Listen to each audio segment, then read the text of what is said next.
Okay, review tayo for your coming civil service exam.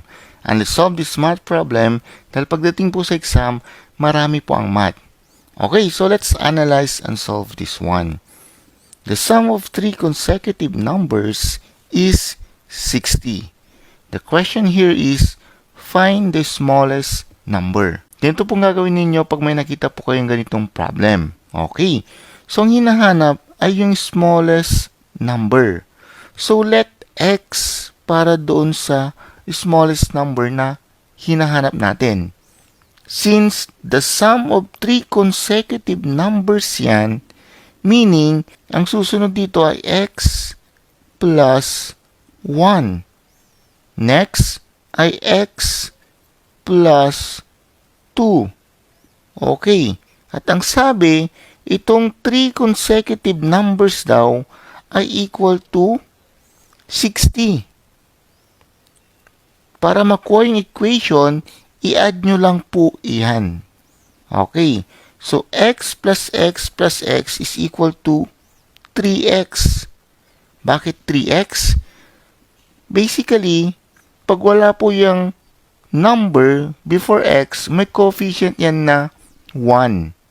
So, may 1 yan. Okay. Plus, 1 plus 2 is 3. So, ito na po yung equation natin.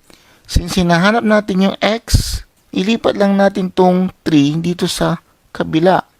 So, 3x is equal to 60. Since addition dito, pag nilipat sa kabila, transpose, magiging subtraction. Okay. So, 3x is equal to 60 minus 3 is 57. Para maiwan yung x, divide lang natin both sides by 3. Okay. So, x is equal to 57 divided by 3 is 19. So, yung value ng x is 19. So, kung 19 yung value ng x, ayan. So, next dito, kung value ng x ay 19, plus 1 is equal to 20.